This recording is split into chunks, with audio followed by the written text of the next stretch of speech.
Hey there, welcome to day 2553 of What You Up To Now. Sharon Horne-Ellstrom here. Got a little book that my granddaughters love. My daughter would have loved it when she was little, but it's a book called In My Heart, A Book of Feelings by Joe Wittick and illustrated by Christine Rousley. And it is the cutest book about different feelings, which means different emotions, and how we react and respond to them and the impact they have on us, and how we can handle them in a way as children and as adults to make us better human beings and to help to enhance our careers, our businesses, our families, our relationships, etc. So what are some of the ways that being emotionally healthy, having emotional intelligence help to enhance our life? We talked about this both in Supersize Your Business. How can it help us to supersize and grow our business? And how can it help make us a better person? What makes us a better person if we have a little bit of a handle on our emotions, because we are all emotional beings first, and then we react. We either react or we respond. And the difference to me between reacting and responding is reacting means stimulus, response, and react, right? Like stimulus and response. Something stimulates me, I feel something, I immediately react. Not always the best reaction, right?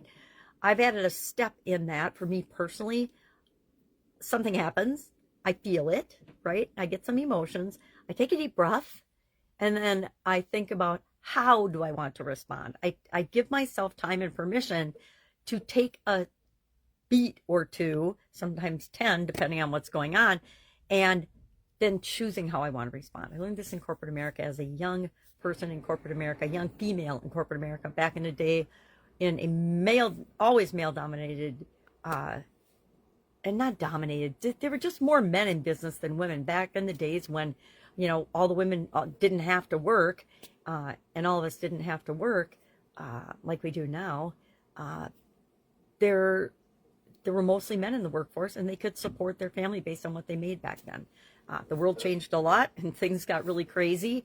And I actually think it was a better time. It was a better time for families. It was a better time for family culture, society, etc. This whole fast-paced thing. Okay, here I'm off on a tangent. The whole fast-paced thing where we have to do more, faster. Everything has to be immediately available to us, etc.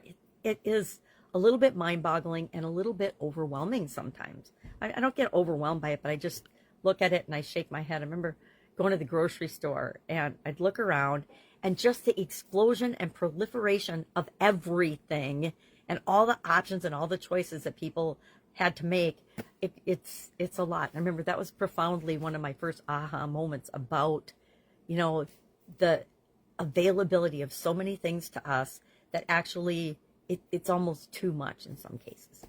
So how does emotional well-being, emotional health, and emotional intelligence help us to be a better human being and to grow and build and supersize our business? Well, number one, it increases and improves our relationships. It enhances them because we become better communicators, better boundary setters, better humans, and we don't just fly off the handle at every little thing that trips our trigger. Because guess what? So many things trip us up and trip our triggers, right? And make us respond and react in ways that we might not want to respond and react. It enhances our relationships in that we don't have arguments. We don't say a mean thing or a wrong thing just because it's the first thing that popped into our head. Do you ever do that? Sometimes I do. I try not to. I used to do it a lot more often than I do now. It enhances our decision making, and better decision making gets us better results in both our personal life as well as our professional life. Whether you own your own business and are trying to grow and build and supersize that, or you're helping someone else to grow and supersize their business as an employee and a part of that organization.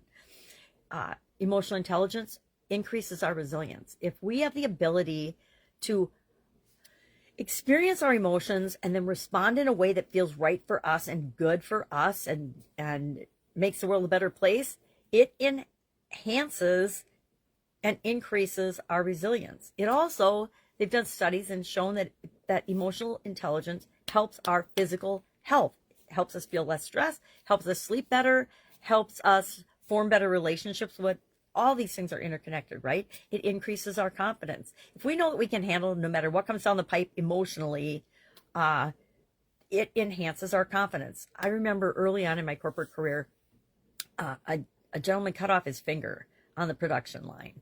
And my first response was, oh my God. But then I took a deep breath and I said, okay, we need to handle the situation. And that was probably the first, or not the first time, but one of the first really memorable times for me that I learned the power of setting my emotions aside, dealing with the situation at hand, and then later on I could come back and I could revisit the emotional freak outness of that whole situation. So got through the whole situation, ended the day, took him to the hospital, got his finger sewn back on, found the finger first. And then after I went home, I think I probably had a beer or a wine and just sat down and said, okay, that was freakishly scary, but look what happened by not freaking out, because everybody else is freaking out. By me not freaking out and taking charge of the situation. And so I think I've tried to live my life that way. I don't always succeed, especially with my granddaughters and my kids, because, you know, you're so tightly emotionally, but that impacts our relationship, right? If I don't respond in a way that's appropriate, emotionally intelligent, and sets a good example for them, then how would I ever expect them to respond in ways that are less than charming?